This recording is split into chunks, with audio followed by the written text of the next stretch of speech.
recording everything prior to this moment. I'm currently in post-op.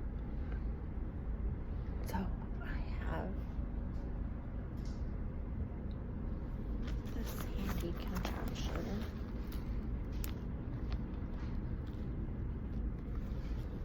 And I'll show you more when I get home.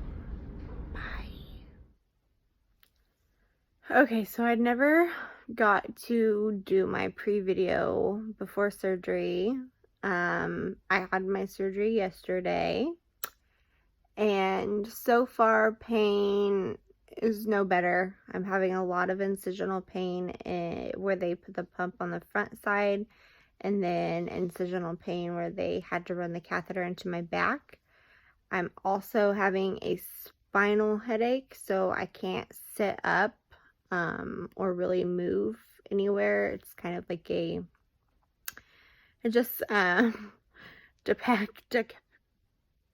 kind of makes it to where you're unable to do much of anything. If you've ever had a spinal headache before, they're kind of like one of the worst spinal headaches, one of the worst kind of headaches you can have, because it's where you've lost your spinal fluid.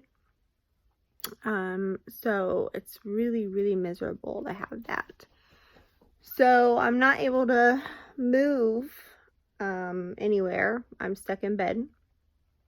But I have my incisions, and I'll post some pictures here.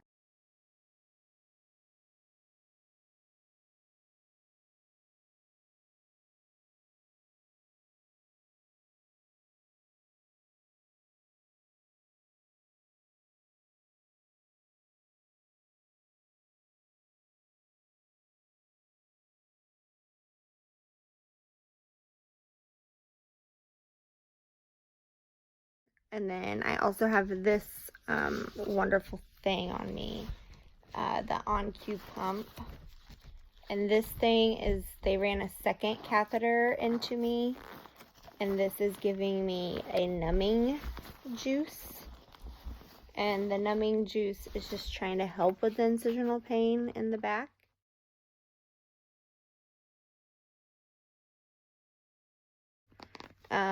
Like I said, I'm still having a lot of incisional pain back there, so I don't really see that it's helping very much. But, you know, they put it there to try to help, so maybe I would be having a lot more pain if it wasn't for that. I follow up next week with my doctor to have my medicine adjusted. He put it on the lowest dose, so like even when I went for my trial, my original trial, he dosed me higher than what he's starting me out right now. So he said I probably would have a little bit more pain than I normally would, which even despite my incisional pain on my right side, because they put my pump on this side, most of my pain comes from my left side and my pelvis. I can feel my left side of my abdominal, my normal pain is still there. So like it's currently right now it's aching pretty bad. So it's not really, there's not really been a benefit yet. So fingers crossed that changes very soon. Yesterday when I got home, I slept all day. I think we were home by 1 or 2, and I slept till 6 a.m. today. So I guess I was just sleeping off the anesthesia. But as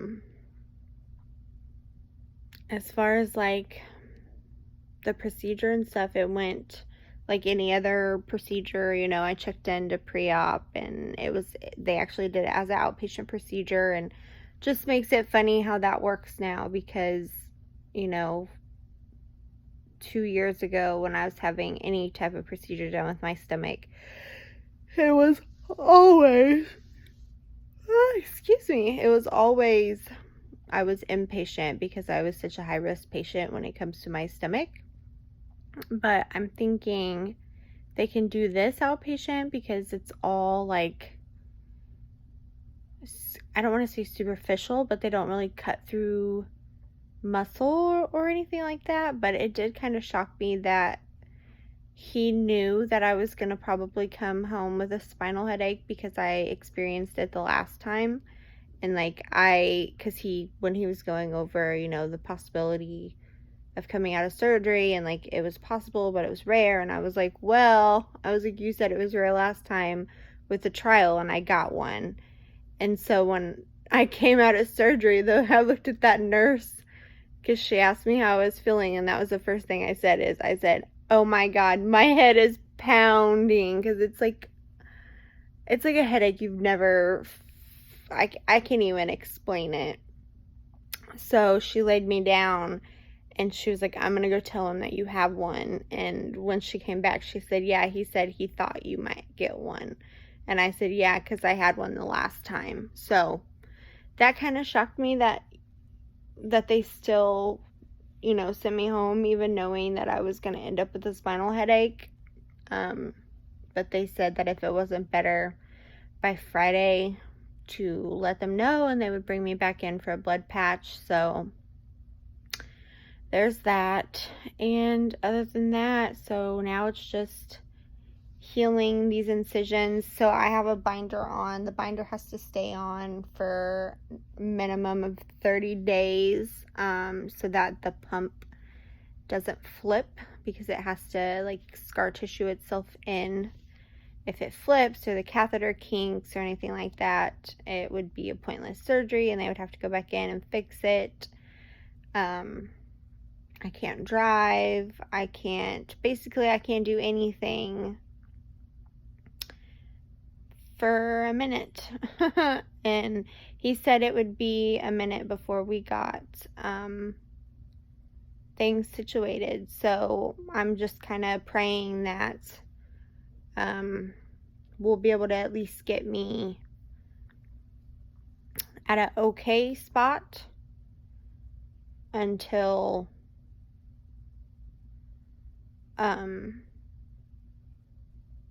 sorry, I lost my train of thought. So I'm hoping that I can get to an okay spot in my pain, because I have so many plans happening very quickly. And I mean, I knew that surgery before doing all this stuff was not the best idea, but I couldn't wait any longer. I was getting sicker and sicker and sicker every day, and I was trying to push it off. So, I went home sick Monday because my surgery, today is a Wednesday. Yesterday was Tuesday, which is my surgery. Monday, I went into work. I was not even there an hour, and I texted my boss, and I was like, I really need to go home. But, excuse me, a big part of that was because they had to take me off my oral pain meds so that they could do the pain pump. So I was really in a lot of pain, plus having a lot of nausea and just overall a lot of issues. So I was not doing good. So I came home Monday from work and slept pretty much all day.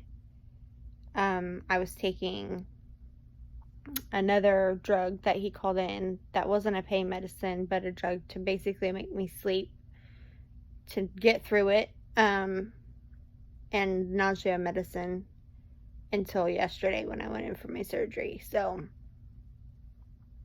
there's a lot of different factors that came into it that kind of switched things up on me. I was aware that I might get a spinal headache again, but I was really praying that I wouldn't. I was hoping that I would luck out.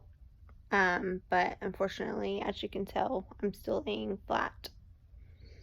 They told me that I needed to be up and walking as much as I could, because that would help me heal faster. But when you have a spinal headache, you can't walk. I try to stand up, and I literally fall, because that's how, I don't know if you've ever had a spinal headache before, but it literally feels like someone is taking a hammer or like 10 hammers and just hammering you down. Like and there it feels like they put sandbags on your shoulders. Like that's immediately how you feel when you try to sit up. So it's near impossible. As long as you're laying down, which that's why I'm laying right now. As long as you're laying down, it's not so bad. I mean, I still have a headache, but it's tolerable. But at any moment I try to sit myself up, it immediately starts. So yeah, it's really hard to try to walk around and try to help yourself heal when you physically cannot walk. So we'll see how this goes, but I'm hoping it goes away faster than it did last time. And I'm going to cut this video off. My next video that I'll post, maybe while I'm recovering until my appointment, we'll see. I still am going to ask my pain doctor if he'll come on my YouTube channel and say anything. We'll see, but all right. And I've got more. I was going to show you guys, but I can't do that while I'm trapped in bed. So I'm stuck. So I'll show you guys all of that later. So bye.